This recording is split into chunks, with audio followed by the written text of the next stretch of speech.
Bom, gente, eu vou saudar aqui conosco, já nos aguardando do outro lado da tela, o nosso primeiro entrevistado, o professor de filosofia e analista político, Frederico Crepe. Frederico Crepe, bom dia. Eu estou sem o seu áudio, Fred. Eu não sei se está fechado. Está fechado. Eu desativei aqui, perdão.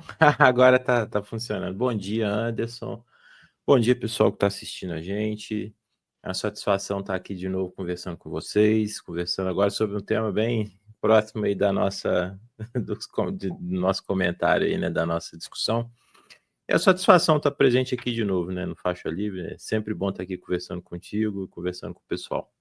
É uma satisfação nossa, viu, Frederico, te receber aqui novamente. Quero agradecer demais a tua disponibilidade para abrir o programa nessa segunda-feira, para a gente começar a falar um pouquinho, antes da gente entrar propriamente nessa crise envolvendo o INSS, eu queria uma análise mais geral, Fred, sobre o governo do presidente Lula, né? Um governo que vinha aí em meio à vem, né, em meio aí à desconfiança dos brasileiros nesse início de ano, acabou lá implementando algumas medidas para melhorar a popularidade, mas acabou vendo explodir esse escândalo de fraude do INSS. Para piorar, o Fred, a equipe econômica parece que já anuncia novos cortes no BPC, benefício de prestação continuada, e para devolver aquele dinheiro roubado dos aposentados relativo à situação do INSS, a aposta é ampliar o pente fino dos benefícios do INSS, ou seja, tirar mais recursos de brasileiros pobres, em meio a esse processo aí em que o governo tenta recuperar a popularidade, ou seja, não sei se vai muito longe não essa tentativa do governo diante dessas situações que vêm ocorrendo e das soluções que têm sido encontradas para dar conta desses dilemas aí, desses problemas. Frederico, o que é que a gente pode dizer sobre essa postura de um governo que parece que entrega com uma mão e retira com a outra? O Anderson, é um ponto que eu tenho comentado bastante, talvez eu já tenha até comentado aqui antes, mas é bom destacar, que é o seguinte: a lógica da austeridade, ela desmoraliza o governo, qualquer governo que está aplicando ela, especialmente se for um governo que se vende como esquerda, que se vende como popular, que tem pelo menos essa simbologia de esquerda, né? E isso não é uma novidade, isso não é uma particularidade do caso brasileiro, isso é uma questão óbvia, porque a austeridade é um dispositivo criado para poder impedir o governo de fazer política para quem mais precisa, para poder equilibrar o jogo dentro da dinâmica do sistema atual. Então, quando o governo ele abraça a austeridade como centro da agenda política, ele coloca para si a posição de um ataque direto contra os interesses populares, o ataque direto no sentido de você enfraquecer o serviço público, enfraquecer o sistema de saúde, enfraquecer a educação e enfraquecer, inclusive, a própria Previdência, porque você cria uma dinâmica constante de corte, uma dinâmica constante de ajuste, uma dinâmica que vai sempre pesar em cima de quem mais precisa. E aqui é bom a gente ter clareza sobre esse ponto inicial para a gente não perder de vista o que está em jogo. O centro da agenda política do governo Lula 3 é a austeridade.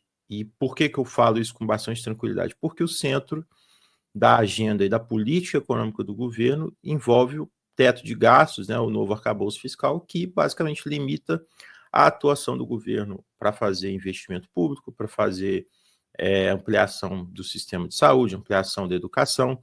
E vejam, a gente tem hoje uma realidade, isso eu estou falando dentro da política do orçamento, né?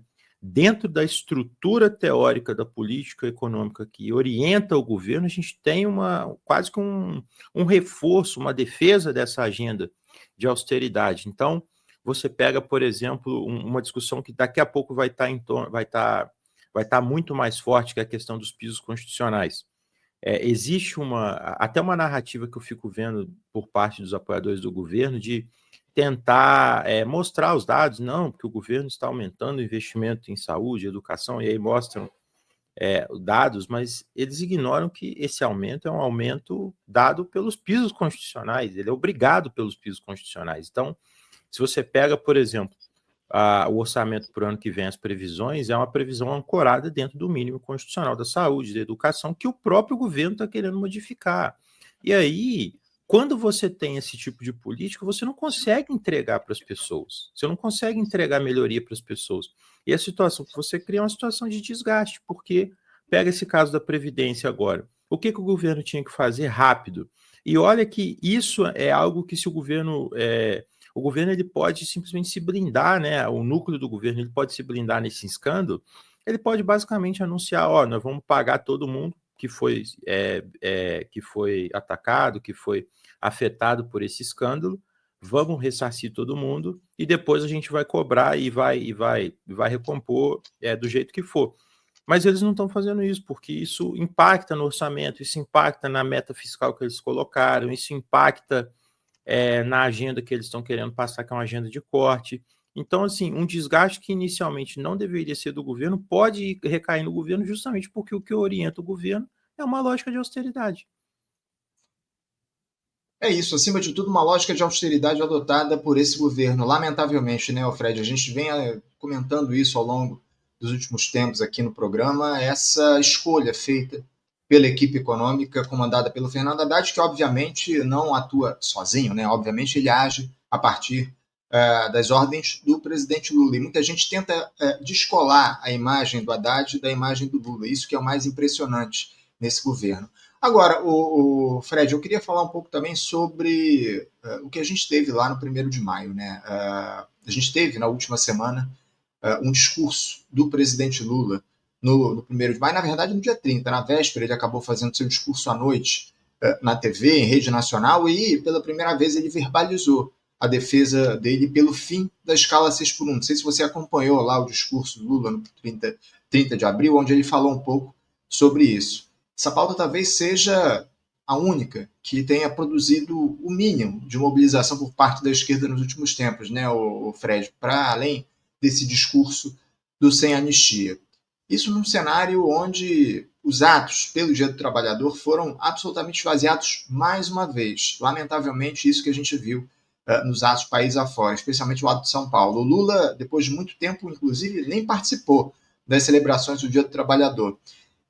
Falando sobre o fim da escala 6x1, que o Lula acabou defendendo lá no discurso dele no dia 30, não seria essa uma alternativa para o governo encampar a luta pelo fim da escala 6x1 a fim de recuperar a popularidade? O Lula não deveria adotar de uma vez por todas essa defesa no sentido de tentar recuperar a confiança perdida por parte dos brasileiros?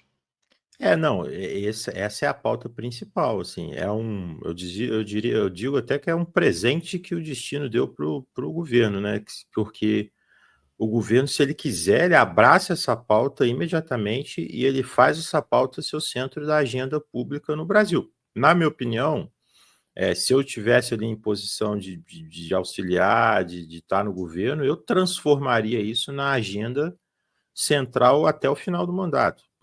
Eu já tenho ali, eu pegaria mais um ponto ali em questão de investimento público e tudo, mas eu transformaria isso na principal ponta porque é a pauta que vai ditar boa parte aí da organização do trabalho no Brasil nos próximos anos, né? E é algo que é associado com a formação do partido, do Lula, com a formação sindical dele. E o Brasil ele tem uma das maiores jornadas, né, legais de trabalho, né, 44 horas semanais, que é a nossa jornada. A última redução foi na Constituição de 88, inclusive, então já tem bastante tempo. E é uma discussão que ela está relativamente madura se o governo conseguir pautar isso, assim. O que me preocupa nesse ponto são duas questões aí. Primeiro é que o governo ele foi muito esperto na forma como ele se comunicou nessa questão, porque propor, estudar, debater, e aí falar, né, estudar, debater, discutir, são termos que, na minha opinião, são propositais, né? São termos que eles dizem muito e também não dizem muita coisa também, ao mesmo tempo, né? Porque você estudar é uma coisa e propor é outra coisa, né? Porque você precisa de uma ação mais concreta nesse sentido. Então, assim, eu fico vendo algumas pessoas celebrando e trazendo, né? O Lula mencionou isso no discurso, isso é importante, tudo. Mas, assim, mencionar que vai debater, que vai ampliar o debate, sem algo concreto, não quer dizer nada. Às vezes ele pode estar te enrolando também, isso é uma possibilidade. E aí o que me preocupa é justamente a própria lógica de atuação do governo, que é uma lógica de atuação que busca o mínimo conflito possível. Para mim, eu leio o Lula nessa lente e eu acho que isso me ajuda a entender muita coisa do Lula, do governo, que é fazer a gestão a partir do mínimo conflito possível. Isso é algo que vai gerar conflito, isso é inevitável que gere conflito. A gente está vendo isso agora. Um monte de estudo, né, pipocando aí, analisando a situação a partir só de um prisma, a partir só de uma perspectiva, inclusive perspectivas muito pró-patronais, né, nessa discussão da redução da jornada de trabalho. Então, assim, o que eu acho que poderia ser feito, né? O governo ele poderia transformar isso como centro da agenda, ele poderia usar a estrutura que o governo tem para fazer pesquisa sobre esse tema, para fazer o debate público avançar, e a partir disso ele abraçar a pauta e pôr debaixo do braço e fazer a discussão e fazer o debate político. Pega ali o IPEA, que o IPEA é uma instituição extremamente qualificada, pega o IPEA, faz pesquisa sobre o tema, concentra publicação sobre o tema e entra no debate público para discutir isso, porque se o eixo do debate for esse, é um debate que a gente percebeu na discussão do fim da escala 6x1 que a direita ela ficou sem resposta, né? Ela continua sem resposta e agora que ela está reagindo muito por conta dessa questão desses estudos que as entidades mais pró-patrões estão fazendo, estão divulgando, e se o governo conseguir fazer uma disputa política em torno disso, eu acho que isso é possível tirar ali um saldo positivo. Você diz, acima de tudo, o Fred, não é nem o governo, digamos assim, assumir a paternidade dessa pauta, porque essa pauta é uma pauta do povo brasileiro, acima de tudo, que veio das ruas, mas, acima de tudo, o governo assumir esse tema como uma pauta do Estado brasileiro, uma pauta de governo, não é isso? É uma prioridade, né? É uma pauta que está em alta, é uma pauta do trabalhador, é uma pauta que o governo ele precisa se colocar ao lado do trabalhador, né? Ele chegar, olha, eu estou do seu lado, vou defender essa pauta, vou fazer avançar esse debate e a gente vai tentar passar isso. Se o governo faz isso e encaminha isso em termos práticos até o ponto de propor mudar a legislação e de embasar bem isso, eu acho que ele consegue mudar, e a estrutura que o governo tem, ela é capaz de mudar o eixo político da discussão, justamente para fazer esse debate. Eu concordo de que, acima de tudo, o governo deveria tomar a frente e partir para essas discussões dentro dos seus organismos, né? Você falou aí do IPEA, enfim, dentro dos órgãos da institucionalidade, acima de tudo. Fred, eu queria já trazer uma outra questão aqui à discussão, né? Temos muitas pautas aqui para discutir no dia de hoje. O Jair Bolsonaro, ele recebeu alta ontem, 3 semanas depois dele passar por aquela cirurgia para a desobstrução do intestino dele. O Bolsonaro, para quem não viu, e eu torço para que muita gente não tenha visto essa imagem, não sei se você viu, Fred, ele publicou, aliás, acho que você viu, né? Inclusive essa imagem andou rodando nos grupos em que a gente participa em conjunto, inclusive, né?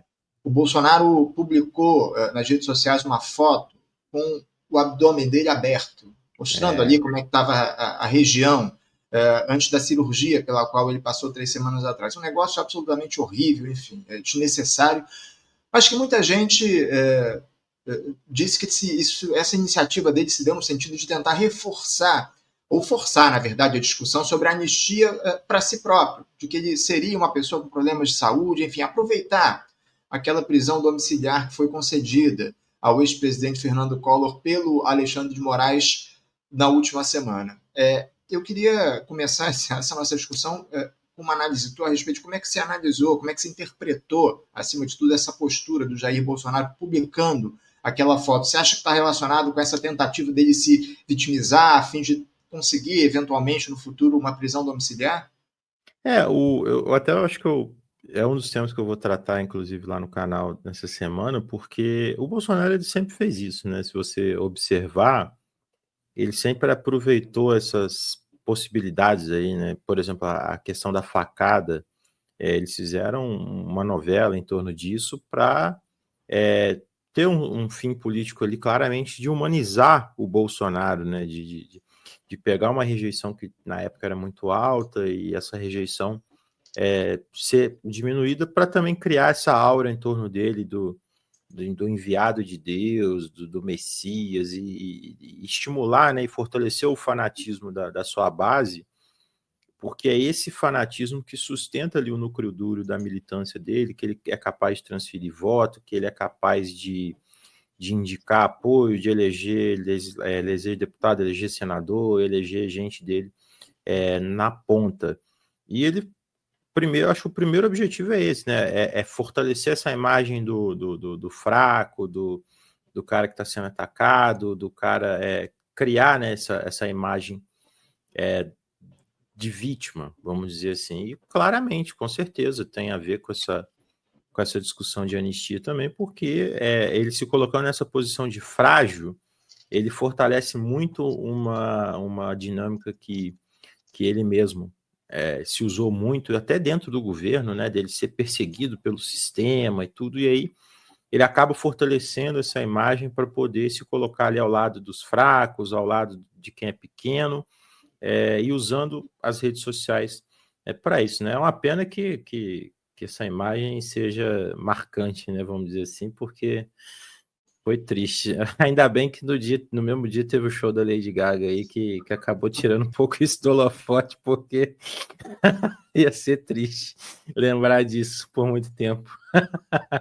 Situação lamentável, aquela imagem que ninguém merece. Espero que as pessoas não tenham a curiosidade lá nas redes sociais desse sujeito ver essa imagem que é horrível. Agora, aproveitando que a gente está discutindo esse tema, o Fred, como é que você avalia esse debate, essa discussão sobre a anistia que é feito nesse momento no nosso país? A gente tem lá o Supremo Tribunal Federal buscando um acordo com o Congresso Nacional para oferecer anistia, não anistia, mas uma redução de penas lá dessa turma que atuou no 8 de janeiro de 2023 no quebra-quebra lá em Brasília, né? Parece que está em construção esse acordo, vai ser anunciado em breve, inclusive com uma proposta do próprio presidente do Senado, o Davi Alcolumbre, para ter mais credibilidade, enfim, para mostrar que é uma proposta do Congresso Nacional e não desse ou daquele parlamentar, né? Uma tentativa aí de colocar esse simbolismo no projeto que vai ser anunciado em breve. Como é que você vê toda essa discussão? Enfim, aliás, amanhã a gente vai entrevistar um jurista, o professor Lênio Streck, que vai estar aqui falando sobre isso no nosso programa mais uma vez. Mas como é que você, a partir do aspecto político, do viés político, você avalia essa discussão que está sendo feita sobre a anistia aqui no nosso país, Fred? Assim, avaliando em termos políticos, né, que é até o único ponto ali que eu posso oferecer uma contribuição nesse debate, para mim é muito claro que é uma consequência da própria estratégia, e aqui eu não posso deixar de fazer duras críticas, inclusive, ao governo nesse ponto também, porque me parece que desde o primeiro momento a estratégia do Lula e do seu entorno ali é de terceirizar a luta contra o bolsonarismo para o judiciário e evitar fazer enfrentamento político, enfrentamento ideológico em vários desses aspectos. E, ao fazer isso, ele empodera o judiciário para poder fazer esse tipo de acordo, ele empodera o judiciário para poder se comportar politicamente de forma mais aberta, de forma mais livre, porque é o judiciário que está lidando com o bolsonarismo, então é o judiciário que vai fazer esse tipo de acordo que vai poder abrir espaço para alguma forma de anistia, né? Porque aí, se você observa nesse aspecto político, o bolsonarismo ele tem uma estratégia, ele tem uma dinâmica da política que eles têm eu diria, é um partido digital, né? Vamos dizer assim, o bolsonarismo ele tem um partido digital, isso é discutido dentro da ciência política e tudo, e esse partido digital ele é capaz de fazer uma disputa política por fora da institucionalidade. E por fazer essa disputa política, ele consegue pautar muito do debate público e ele consegue, e no momento em que você tem o governo optando por não fazer o embate político, por não fazer o embate ideológico, o bolsonarismo ele já sai na vantagem em relação a isso. Então, com o Supremo atuando politicamente, a gente sabe que o Supremo atua politicamente já tem muito tempo, né? Atuou na época da Lava Jato, atuou na época da questão da queda da Dilma, da prisão do Lula, e agora também atua nessa questão do Bolsonaro. A gente também não pode ser ingênuo em relação a isso, e por fazer isso, o judiciário se sente autorizado a fazer esse tipo de negociação política que, ao fim e ao cabo, vai ajudar nesse processo de anistia, que vai dar um passinho ali a mais, justamente porque a resistência política a isso, ela meio que não existe hoje, né? Então, você pega uma movimentação política muito tímida por parte da esquerda, porque ela associa isso à defesa do governo. O governo ele não consegue esvaziar politicamente os elementos que fortaleceram o bolsonarismo, e aí acaba recaindo tudo ali para o judiciário para ele poder fazer esses acordos políticos aí que a gente já sabe que ele sempre fez e que ele nunca vai ficar em baixa nesse ponto, né? O governo acaba se colocando numa situação muito frágil nessa dinâmica toda, por opção dele, né, inclusive.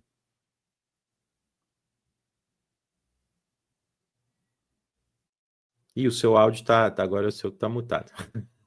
Vira e mexe, eu esqueço aqui também. Peço desculpas a você e aos espectadores. Mas é isso. A falta de embate aí no governo Lula produz esse tipo de situação. Era muito importante que o presidente da República e a esquerda propriamente dita tomasse esse embate ao protofascismo para si. Mas o que a gente vê é uma tentativa de terceirização dessa discussão por parte do governo. Fred, eu queria entrar no tema principal, digamos assim, do nosso papo de hoje, que é justamente esse pedido de demissão que a gente teve na última sexta-feira do Carlos Lupe. Carlos Lupe, agora ex-ministro da Previdência Social, depois de uma fritura enorme pela qual ele passou diante daquele episódio envolvendo o INSS, aquelas fraudes ali que foram anunciadas recentemente também, descobertas no Instituto. Assumiu, no lugar do Lupe, o Volney Queiroz. Volney Queiroz, que é um quadro do próprio PDT. Ele era, aliás, secretário executivo do Ministério na gestão do Lupe. Ex-deputado federal por Pernambuco, foi líder da oposição no governo Bolsonaro, o Volney, e ocupou cargos de diretoria em empresa de distribuição e logística. Primeiro, Fred, o que a gente pode dizer sobre esse escândalo do INSS que levou à queda do Carlos Lupe? Ele vem enfrentando aí, como eu sei, muitas pressões pelo fato de não ter feito nada para conter esses descontos indevidos nos contra-cheques dos aposentados por parte de algumas entidades. Informações dão conta até de que o ex-ministro sabia, foi informado do que estava acontecendo. Você vê como inevitável essa saída do Lupe do Ministério, Frederico? Assim, foi sábado, né, se eu não me engano, da semana passada, que teve as revelações lá do Jornal Nacional de que ele teria sido informado e que ele, no momento que ele foi informado, ele não colocou isso em pauta. Na outra reunião também do Conselho do INSS, ele não colocou isso em pauta. Desde aquele momento já era de se esperar que a permanência dele era insustentável, né? Se você observa todo o processo que veio depois ali, uma pressão muito grande que veio para cima dele. Eu diria mais, uma pressão que não acabou, porque o Volney Queiroz era o secretário executivo do Ministério, que é basicamente o número 2 do Ministério. Então, tudo que recaiu sobre o Lupe vai recair sobre o Volney também. E aqui eu já adianto uma percepção minha, eu posso estar redondamente enganado aqui, mas eu não sei se ele dura tanto tempo no Ministério assim também não, tá? Porque a pressão vai continuar, o problema não continuou, o governo, de uma forma, o Anderson, ele se usou muito dessa questão do Lupe também para poder queimar bastante o Lupe. Eles usaram isso para... eu tenho certeza que a SECOM foi usada ali por debaixo dos panos ali para poder queimar o Lupe, para poder forçar esse desgaste mais rápido, até porque essa dinâmica partidária ela é muito curiosa, porque se você observa uma coisa, eu não sei se você tem essa ciência disso, mas como eu estou mais perto dessa lógica partidária do PDT, o Volney ele assumiu o ministério meio que a revelia do PDT. Ele não assumiu o ministério, assim, foi uma indicação da bancada do PDT e tudo. Ele aproveitou que ele era ali o número 2, que seria mais ou menos ali uma continuidade, e ele se articulou para poder assumir o ministério. Então, isso também já enfraquece a posição dele também no ministério. Então, assim, eu acho que esse desgaste vai continuar, é um desgaste que é uma crise que ela tem condição de ser uma crise muito grande, que pode arrastar o governo, porque os desdobramentos dela a gente ainda não conhece. A oposição conseguiu a assinatura por uma CPI, então eles vão poder instalar uma CPI também que vai desgastar o governo. Então, isso ainda está no começo, eu diria. Acima de tudo, está no começo, como você muito bem coloca aqui para gente, o Fred. Eu ia explorar justamente isso. Você trouxe na tua resposta anterior, porque o curioso de tudo isso, você citou o Volney como número 2 do Carlos Lupe. O curioso é que o novo ministro ele estava na tal da reunião lá em 2023, onde o governo foi alertado sobre a existência dessas fraudes no INSS. Né? O nome dele, do Volney Queiroz, constava na tal da ata de reunião dessa lá em 2023. Não por acaso a oposição bolsonarista não perdeu tempo e já pediu o afastamento do Volney do cargo de ministro à Procuradoria-Geral da República. Se citou também essa número de assinaturas aí para abertura de uma CPI, o que deve acontecer muito em breve. E eu queria justamente perguntar nesse sentido, por que a insistência do governo, o Fred, em nomear alguém da estrutura já antiga do Ministério no cargo? Será que o Lula não percebeu o tamanho desse problema para o próprio governo? Então, aí eu acho que entra aquele outro ponto da nossa conversa, né? Eu acho que isso tem a ver com o PT querer garantir de qualquer forma a não candidatura do Ciro em 2026. Porque se você pega em termos políticos, igual eu comentei na minha primeira resposta, o governo ele tem dificuldade de se colocar como uma força popular hoje, porque ele abraçou inteiramente a agenda da austeridade. Então, em termos de agenda positiva, ele tem muito pouco para apresentar para a população. Então, ele precisa limpar o caminho de qualquer outra alternativa desse campo aí que eu chamo de centro à esquerda, justamente para eles serem a única alternativa. Eles apostam na política do medo, na política da volta do Bolsonaro, da volta do bolsonarismo, para poder se colocar ali como a única opção, de novo nessa reedição dessa frente ampla que eles querem colocar para 2026. Então, eu vejo essa nomeação do Volney Queiroz muito nesse caminho, porque eles mantêm ali uma certa continuidade, tenta fazer um agrado ao PDT, tira o Lupe, tenta conter o desgaste, mantém esse agrado aí a essa ala do PDT, para que quer ficar no governo, que quer usufruir do governo ali, e o Volney é um desses caras, inclusive eu diria que até mais do que o Lupe, tá?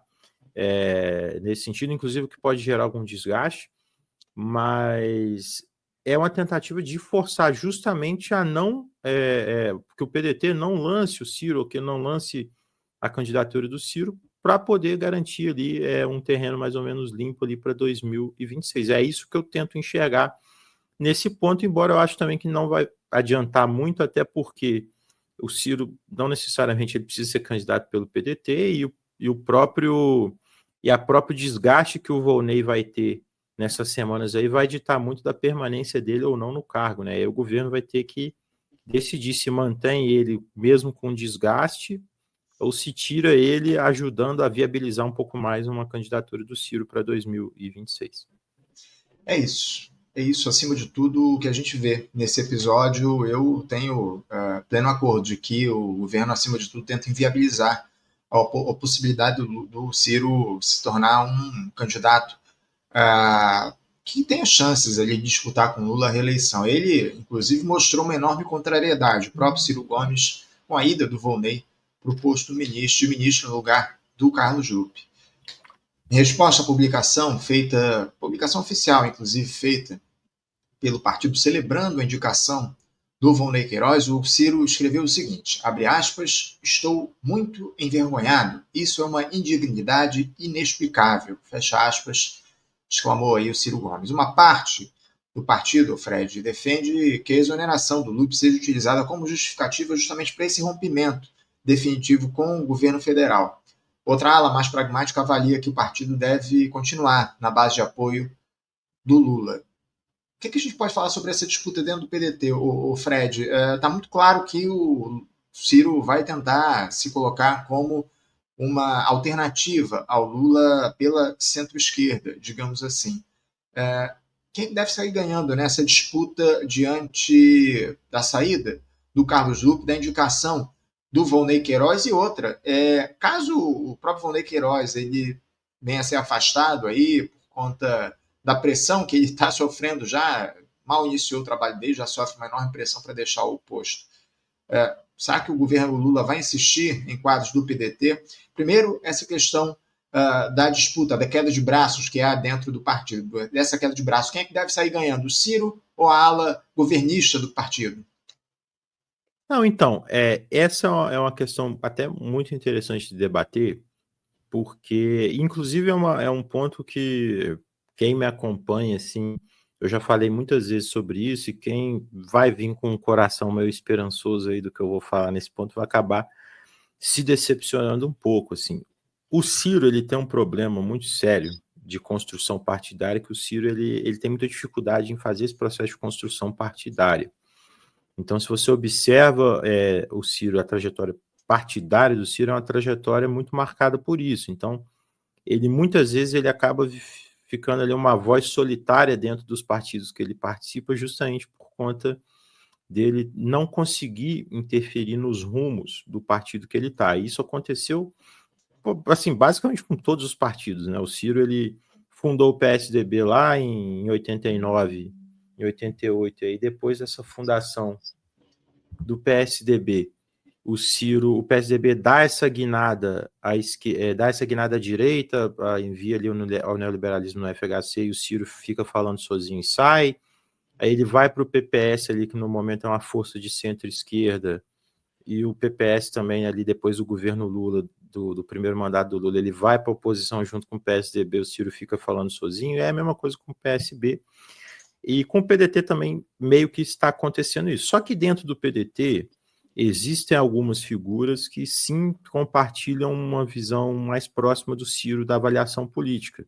E aí, mesmo não fazendo essa construção política, existe algum eco dessa discussão política. Aí, por exemplo, um destaque que eu trago aqui é do líder da bancada do PDT, o Mário Heringe, que ele é um cara que ele tem uma posição um pouco mais crítica dessa participação do PDT no governo. O Mário é um cara que eu conheço, já trabalhei com ele, já tenho algum contato com ele, e desde o início o Mário era contra o PDT participar do governo. Ele não queria no início participar, mas ele viu que isso era maioria, que isso tinha uma maioria até bem grande dentro do partido. Ele sempre foi contra, por exemplo, assumir o Ministério da Previdência, porque o Ministério da Previdência dentro de um governo com essa linha que a gente conversou antes, é o Ministério do Desgaste, porque você vai ter um ministério que está em constante pressão, um ministério que está em constante que está ali em constante pressão por corte, por austeridade, e até agora a discussão que teve recente de bonificação de servidor do INSS que corta benefício. Então, assim, isso é o desgaste político para quem está no ministério. Então, ele está pesando isso nessa avaliação dele também para poder pensar essa permanência ou não no governo. Então, isso acaba ajudando, de certa forma, a fortalecer uma posição ali, eu diria, mais pró-Ciro, né, dentro de um entendimento, porque há também eu espero que há também uma leitura, um raciocínio de que estar atrelado ideologicamente a um governo que aplica medidas impopulares é também você se tornar impopular de tabela, e isso acaba tendo impacto político para um deputado, para um político ali que está pensando uma reeleição, que está pensando numa estrutura política da máquina pública ali, né? Sem dúvida alguma. Essa questão da impopularidade é importante. Você ter citado, isso pode acabar colando no próprio PDT, diante do que a gente tem visto no governo. Agora, como eu citei ainda há pouco, o Fred, como é que você vê essa situação do Lula, caso, obviamente, essa pressão pela saída do Volney Queiroz, ela sempre... Será que o Lula vai insistir em nomear um outro quadro do PDT para manter o partido dentro do governo? Porque o que a gente tem, acima de tudo, é uma saída aos poucos de partidos aí da base do governo. A gente teve aí essa federação aí que foi criada na semana passada do União Brasil com o PP, o Progressistas, e isso obviamente indica a saída desses partidos da base do governo para, no ano que vem, lançar o seu candidato ou apoiar uma figura de direita ou de extrema-direita ao governo. Enfim, são partidos que já também não entregavam os votos lá no Congresso Nacional da maneira que o governo precisava. Mas você acha que o governo Lula vai insistir, o presidente vai insistir na manutenção, na tentativa, pelo menos, de manter o PDT dentro do governo, ou, eventualmente, caso o Volney Queiroz não permaneça no cargo, Lula vai abrir mão de uma vez por todas e buscar aí novas alianças ou trazer, talvez, um quadro do próprio Partido dos Trabalhadores, enfim, tentar, de repente, distribuir esse ministério para um outro partido para evitar que haja uma demandada maior ainda dentro do governo? Como é que você vê essa possibilidade de, até de saída propriamente do Volney Queiroz do governo? Assim, eu acho que o governo ele não pode se dar o luxo de perder isso, não. E tanto é assim que uma coisa até que eu observei até com bastante atenção, que eu até vou comentar essa semana no canal, é que do nada, assim, a mídia petista, essas mídias mais panfletárias ali em relação ao PT, danando a bater no Ciro, assim, do nada, de graça, assim, o Ciro tá quieto, o Ciro não tá nem, ele nem tá se colocando como candidato, né, ele nem se coloca como candidato, e aí do nada começaram a bater. Eu vi um texto completamente alucinado aí num desses portais aí, falando que essa questão aí da demissão do Lupe, tudo é uma estratégia, um complô para poder lançar o Ciro candidato. Eu achei isso muito curioso, inclusive. Mas vendo essa movimentação, a gente percebe que eles não querem perder de jeito nenhum o PDT nessa base aí, porque já é, igual eu comentei, uma base mais próxima em termos ideológicos que pode ameaçar muito a posição deles, né? Então, a gente fica vendo essa lógica e a gente vê ali, por exemplo, o Ciro ele teve 3% em 2022, mas o Ciro não tem 3% hoje nas pesquisas. O Ciro com o Lula no jogo dentro das pesquisas ali, ele está oscilando ali de 12% a 15% nas pesquisas hoje, o que é um número bastante significativo. Então, se o PT perde isso e ele cria motivos para poder, ele cria incentivos para o PDT lançar o Ciro, isso é um problema para eles. Então, eu vejo que mesmo até numa possível demissão do Volney Queiroz, o Lula, o PT, eles vão trabalhar muito para manter o PDT dentro da base para não poder perder essa oportunidade de fechar o caminho aí de uma eventual candidatura do Ciro pelo PDT. Eu te confesso que eu também tenho visto muito essa tentativa de desconstrução da imagem, da figura do Ciro Gomes por parte de gente mais ligada ao próprio Partido dos Trabalhadores, uma imprensa que faz mais esse tipo de discurso, enfim. Agora, de alguma forma, o Ciro também não acaba dando motivo para esse tipo de rejeição que ele tem, porque eu costumo dizer aqui, Fred, vou ser muito sincero, eu não vejo o Ciro como uma alternativa à esquerda ao governo do presidente Lula. Eu te confesso, sinceramente, que eu acho que o Ciro, caso ele tivesse no governo, ele tomaria iniciativas semelhantes às que o Lula tem tomado. Eu confesso que eu não acredito muito nessa veia mais combativa do Ciro Gomes, não. Eu acho que ele, no governo, ele certamente buscaria alianças para tentar se manter no cargo, não faria a ruptura necessária com o grande capital aqui no nosso país e muito provavelmente faria o mesmo discurso, culparia a tal da correlação de forças para que não haja uma postura mais incisiva por parte do executivo. Eu confesso que eu não vejo o Ciro como uma alternativa, ainda que ele seja um quadro político do mais alto nível. A gente não pode negar acima de tudo. Mas essa rejeição que o Lula, que o Ciro alimenta acima de tudo, não se dá pela própria postura dele, meio grosseira, meio ofensiva, meio, enfim, meio destemperada que ele tem eventualmente, porque conhecimento, capacidade, acima de tudo, ele tem. Não falta para ele um pouco mais de um temperamento um pouco mais calmo, digamos assim? Não, então, esse é um ponto que é bom de debater, porque, assim, em termos de programa, eu vou te ser bem sincero, eu acho que economicamente o Ciro está à esquerda do PT. Eu acho que o Ciro ele defende um projeto com a pegada ali nacional desenvolvimentista na economia, com a pegada mais social-democrata em questão de direitos sociais e tudo, eu acho que ele estaria à esquerda do PT em termos assim, se eu for olhar só a questão do programa. Eu acho que a questão de pensar um governo do Ciro é uma questão realmente interessante de debater, porque de fato ele teria também dificuldade, né? Porque se ele já está pensando em pelo menos algum tipo de enfrentamento ao rentismo, é óbvio que ele vai lidar com interesses que estão muito arraigados dentro da sociedade brasileira, que não vão querer mudar as coisas. Mas, e aqui eu sempre trago essa questão, o Ciro ele não teria o passe livre que o PT tem para aplicar essas maldades que o PT aplica. Então, assim, o PT ele tem uma benevolência dentro da esquerda que às vezes me assusta, porque, por exemplo, você pega uma questão recente que aconteceu agora, né? O governo cogitando fazer plano de saúde a preço popular, o que significa uma ampliação da privatização da saúde no Brasil, uma ampliação, um enfraquecimento do SUS, um enfraquecimento da saúde pública, e isso acontecer com pouca resistência dentro da esquerda, com gente, inclusive, defendendo isso dentro da esquerda, e falando que vai ser positivo, algo que durante o governo Temer foi discutido, durante o governo Bolsonaro foi discutido, e as pessoas eram contra, as mesmas pessoas que eram contra naquela época, muitas dessas apoiando agora porque se trata do Lula. Então, assim, essa benevolência ele não teria. Então, ele teria uma pressão para poder. Ele teria uma oposição à esquerda muito mais forte que o Lula tem. E aí eu falo isso com bastante clareza. Eu acho que isso daí não é nem um ponto polêmico assim. Agora, sobre esse segundo ponto da questão da rejeição, é uma questão que eu falo mesmo, assim, que eu não tenho problema em falar isso, não.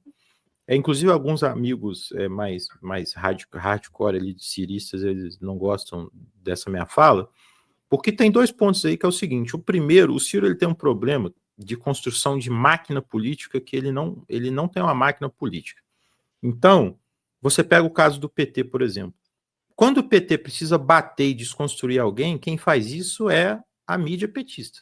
Quem faz isso são as redes petistas, é a mídia petista. Não é o Lula que vai lá de peito aberto bater. No caso do Ciro, é o contrário. É o Ciro que vai fazer esse enfrentamento de peito aberto. E como ele vai fazer isso de peito aberto, ele se coloca como alvo ele se coloca como alvo muito fácil. Aí ele acaba entrando numa lógica política mais de enfrentamento direto que, para ele, eu acho que é prejudicial, porque ele poderia ser mais estratégico nesse ponto para poder se blindar, para justamente não ser alvo tão direto assim desse questionamento. Então, por exemplo, você pega ali na campanha de 2022, que foi uma campanha mais intensa nesse ponto, o Ciro muitas vezes ele ia para um enfrentamento direto, sem precisar e sem ter que fazer isso.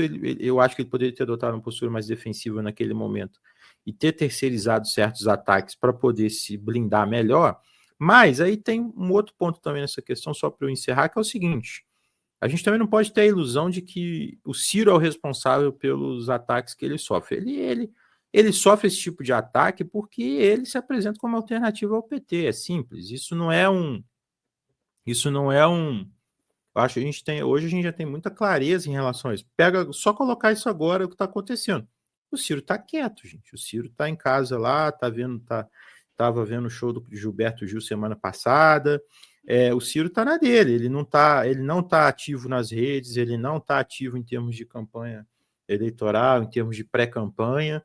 Ele não tem nenhuma equipe de marketing, não tem nada.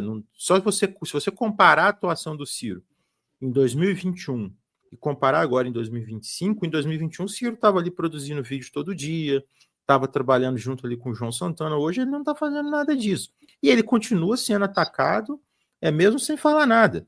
E aí eu não preciso nem trazer a própria questão do Ciro, não, algo que eu gosto de lembrar muito. O Jones Manuel não faz nem 10% das críticas que o Ciro faz ao PT, na intensidade que o Ciro faz, e ele é atacado do mesmo jeito, porque ele está fazendo críticas à esquerda do PT. Né? Então, assim, essa posição de ser atacado, ela vai acontecer com qualquer um que se apresente como alternativa e que faça críticas ao PT, independente se for o Ciro, se for o Jones, se for A Marina ela foi atacada lá atrás e agora ela foi reabilitada, e aí varia muito, né? Mas, independente de ser ele ou não, a posição dele se colocar como alternativa já coloca ele como um alvo natural do petismo. Não não tenho dúvida alguma de que o fato do Ciro se colocar como alternativa ao petismo faz ele o alvo principal, ou um dos alvos principais aí dessa turma que apoia o presidente Lula. Eu também não tenho dúvida, eu concordo plenamente com você a respeito dessa questão da benevolência aí, que não existiria em relação a críticas ao Ciro Gomes, caso, obviamente, ele ganhasse aí a disputa eleitoral e fosse eleito presidente Mas aí da só um República. complemento, Anderson. Sim. Uma coisa a se observar nessa questão de candidatura do Ciro ou não é a relação lá com o irmão dele, lá no Ceará. Se houver algum tipo de reabilitação lá e eles se reconciliarem, o Ciro ganha uma outra. O Ciro se viabiliza como candidato, na minha opinião. Muito bem lembrado. O Cid Gomes, que hoje é um quadro, a gente até falou, comentou isso recentemente aqui no programa, ele é o quadro do PSB, partido da base de apoio do Lula, e está tentando ali, ou buscando uma reaproximação do Ciro. Vai lembrar que eles tiveram um entreveiro anos atrás e acabaram rompendo, o Ciro e o Cid Gomes. E agora estão tentando aí o Cid está tentando essa reaproximação com o Ciro Gomes. Agora, a grande questão é que eu concordo também com você de que ele está à esquerda do PT no que diz respeito à agenda econômica, mas uma coisa é o discurso, é a fala, outra coisa é, a partir do momento que você assume o posto, você defender essas pautas que você lá atrás fazia ali a defesa enquanto quando você obviamente não tinha o cargo. Acima de tudo, essa é uma questão importante. Eu continuo alimentando essa minha dúvida em relação a postura do Ciro, caso ele assuma eventualmente a presidência da República. Agora, a gente citou isso ainda há pouco. Caso o PDT siga no governo depois desse episódio, Fred, envolvendo a fraude do INSS, você acha que é possível que o Ciro Gomes deixe o partido e busque ali espaço numa outra legenda de centro ou de centro-esquerda que faça oposição ao governo para ele, obviamente, se colocar como uma alternativa ao Lula em 2026? Você acha plausível essa possibilidade de saída do Ciro, do PDT, caso o partido siga no governo até o fim? Então, eu tenho ouvido muita coisa dissonante sobre isso, assim. Eu já ouvi gente falando que não sai de jeito nenhum, que ele não está disposto a sair, que ele não teria esse pique mais, que não ia arrumar desgaste de novo com outro partido. Já ouvi conversa de que sairia, já ouvi conversa de gente que ele já teria recebido convites aí de outros partidos, né? Por conta desse desempenho dele relativamente bom nas pesquisas que estão sendo feitas e tudo. Então, assim, é uma possibilidade. Uma opinião pessoal minha, assim, eu acho possível. Eu acho possível, até porque existem forças políticas hoje que estão completamente perdidas aí, que não vão, que podem, às vezes, querer lançar uma candidatura de fora do PT e do Bolsonaro e tudo, e pode olhar no Ciro ali uma possibilidade, né? Mas eu ainda acho muito nebuloso, assim, eu não sei. Eu acho possível, eu acho que, assim, eu não descartaria essa possibilidade, até porque, a depender, e aqui também é uma coisa importante, a depender do desgaste que vai ser feito a partir desse escândalo do INSS, a posição do Ciro de não entrar no governo, ela sai fortalecida, independente, ela já saiu fortalecida nessa situação toda. Mas, se o desgaste avança, por exemplo, e imagina que eles conseguem provar algum envolvimento do Lupe nisso. Se isso acontece, aí eu acho que facilita até um processo de ruptura do Ciro com o PDT, porque ele vai, ó, eu defendi não participar do governo desde o início, e aí ele sai até fortalecido, porque ele pode usar isso como um elemento para fortalecer, que não compactua com isso tudo e sai e arruma outra casa. Isso é uma possibilidade, mas ainda tem que olhar, tem que ver a dimensão desse escândalo, né? Até onde esse escândalo vai chegar, tem que ver o impacto que isso vai ter também na popularidade do Lula. Isso é importante a gente ver agora Provavelmente as próximas pesquisas de aprovação do Lula já vão vir já com esse impacto desse escândalo, se vai ser muito grande, porque o último grande baque que a gente teve na popularidade do Lula foi a questão do Pix, né? Se eu não me engano, teve aquela crise do Pix ali, e depois teve essa questão da inflação de alimentos que deu uma queda ali e manteve relativamente baixa a aprovação do governo ali, perto ali dos 30%, um pouco menos ali dos 30%. Aí tem que ver o impacto disso. Se tiver um impacto grande na popularidade do Lula, também pode ajudar um pouco nesse processo. Sem dúvida, sem dúvida. Aguardar aí os próximos capítulos desse processo. O Nathan Neyman, vou até botar aqui uma fala aqui do nosso espectador, o Nathan Neyman diz aqui o seguinte: independente do Ciro ser eleito ou não, sua crítica é extremamente necessária. Não temos ninguém com 12% das intenções de voto fazendo esse papel de criticar o governo neoliberal. Pois é, Nathan, a grande questão é 12% agora nas pesquisas aí fora do período eleitoral, né? A gente não sabe como é que isso vai se refletir quando chegarem as eleições, porque até durante as últimas eleições lá em 2022, o Ciro tinha ali um patamar próximo a isso durante a campanha, mas acabou mostrando-se fracassado aí nas urnas, né? Acima de tudo, ele teve um percentual como o próprio Fred trouxe aqui na casa dos 3%, mas o Ciro é, acima de tudo, uma voz importantíssima nessa discussão e na crítica em relação às medidas de caráter neoliberal adotadas pelo governo do presidente Lula. A ver, aguardar aí os desenrolar aí desse processo, acima de tudo. Fred, eu quero agradecer demais a tua presença aqui com a gente. Mais uma vez no Faixa Livre, viu? Uma alegria sempre contar com a tua presença, aproveitar para te desejar uma boa semana de trabalho e deixar aqui o meu abraço. Opa, eu que agradeço, cara. Fico sempre satisfeito aí de estar conversando contigo, da gente conversar um pouquinho sobre o cenário brasileiro. Muito obrigado aí, boa semana aí para todo mundo aí também, para você também, que a gente possa ver aí o desenrolar dessas questões, né? E seguir aqui fazendo as discussões, acima de tudo, trazendo as suas opiniões para os nossos espectadores. Obrigado, Fred. Um abraço para você. Até a próxima. Muito obrigado, cara. Bom dia aí, bom dia a todo mundo. Um grande abraço aí para todo mundo. Valeu. Conversamos aqui com o Frederico Krepp. Frederico Krepp, que é professor de filosofia e analista político, falando um pouco sobre o cenário da política institucional.